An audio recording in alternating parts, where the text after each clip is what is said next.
do not like to say what I would like other people to remember me. Just to remember me as what I was. A young boy who came from the gutters, who made something out of himself, and who became known to be Juan Ponce Enrile. 15 administrasyon at hindi bababa sa 5 digmaan ang napagdaanan ng batikang mambabatas na si Juan Ponce Enrile. February 14, 1924 nang ipinanganak sa bayan ng Gonzaga, Cagayan si Juan Valentin Furuganan. Dahil itinuturing na bastardo, hindi naging madali ang kabataan ni Enrile.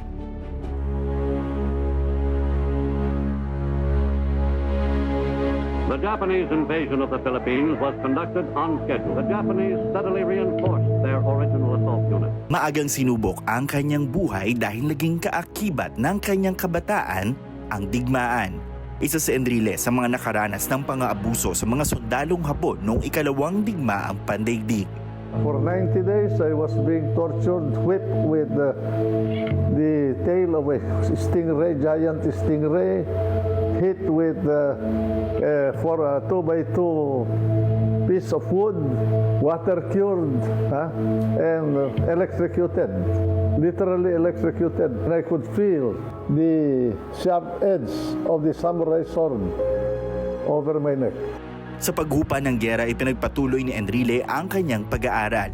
Nakapagtapos ng Associate of Arts degree sa Ateneo de Manila University at naging cum laude sa College of Law ng University of the Philippines. Rank 11 sa 1953 bar exams at nakapag-aral din ng Masters of Laws sa Harvard Law School.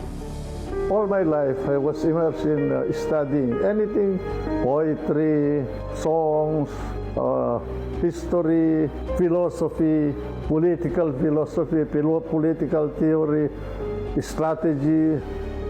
I read Machiavelli, Sun Tzu, Guisardini, and so forth and so on, including the Bible and including the Quran. That has been my habit.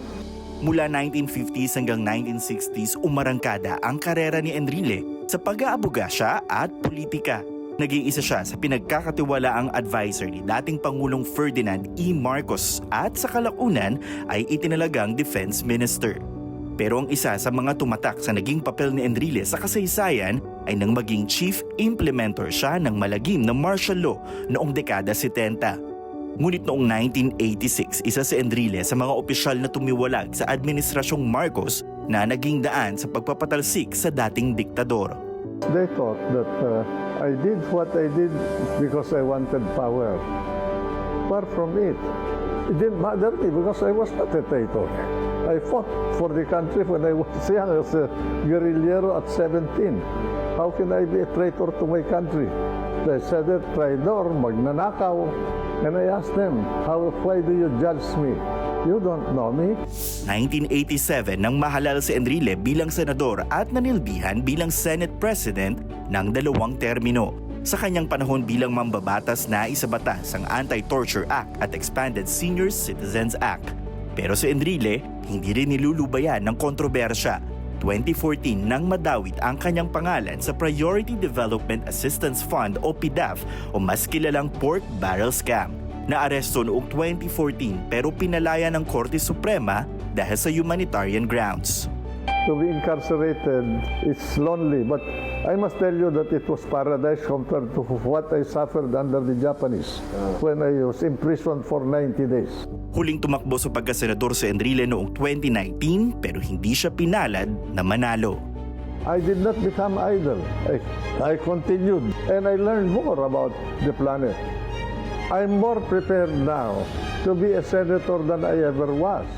Sa edad na 98, tinanggap pa rin ni Manong Johnny ang hamon ng pagbabalik sa gobyerno nang italaga siya bilang Chief Presidential Legal Counsel ni Pangulong Bongbong Marcos noong 2022. Napuno ang buhay ni Enrile ng iba't ibang laban. May mga naipanalo para sa bayan, may mga kumukwestiyon ding iilan. Mahirap mang sukatin ang kanyang impluensya at karunungan, nakaukit na ang pangalang Enrile sa ating kasaysayan.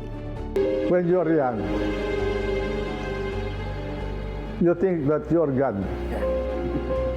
You think that you'll never die. But when you reach my age, you become wiser. You know that there is an end. And there is only one that can determine when that end will come. And that's God.